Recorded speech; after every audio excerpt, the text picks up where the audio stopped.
चुनावको मिति नजिकिएसँगै राष्ट्रिय प्रजातन्त्र पार्टीको चुनाव प्रचार गाउँ-गाउँमा पुगेको छ।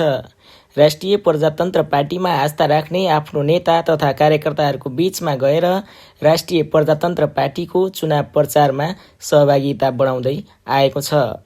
विभिन्न कालखण्डहरूमा राष्ट्रिय प्रजातन्त्र पार्टीप्रति आस्था राख्ने सम्पूर्ण नेपाली दाजुभाइ तथा दिदीबहिनीहरूमा हार्दिक अभिवादन गर्दै राष्ट्रिय प्रजातन्त्र पार्टी गाउँ बस्तीमा पुगेर आफ्नो मतदाताहरूलाई आफ्नो चुनाव चिन्ह हलोमा मतदान गर्न आग्रह गर्दै डाक्टर मुकुन्द प्रसाद गजुरेलज्यूको पक्षमा जनमत जुट्दै गएको छ।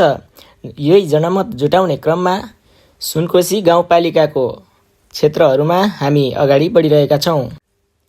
सिन्धुली क्षेत्र नम्बर 2 को लागि डाक्टर मुकुन्द प्रसाद गजुरेल जतिको बौद्धिक नेता पाउँदाखेरि मतदाताहरू उत्साहित पनि भएका छन्।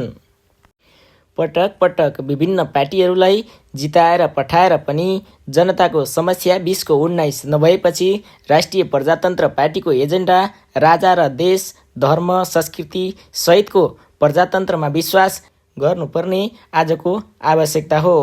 राष्ट्रिय प्रजातन्त्र पार्टीको एजेन्डा मात्र होइन, राष्ट्रिय प्रजातन्त्रबाट 2 नम्बर क्षेत्रमा उम्मेदवारी दिनुभएको डाक्टर गजुरेलको राजनीतिक इतिहास लामो छ। बौद्धिकताले पनि डाक्टरसम्म बनिसक्नुभएका प्रोफेसर डाक्टर मुकुन्द प्रसाद गजुरेल सामाजिक क्षेत्रमा निकै सक्रिय नाम हो। देश विकास गर्ने दृढ सङ्कल्प र हुटुटी लिएर राष्ट्रिय प्रजातन्त्र पार्टीको चुनाव चिन्ह हलो मार्फत अगाडि बढ्नुभएको डाक्टर मुकुन्द प्रसाद गजुरेललाई सिन्धुली क्षेत्र नम्बर 2 ले चिन्न सके सिन्धुली जिल्लाको समग्र विकास हुने थियो। जय देश।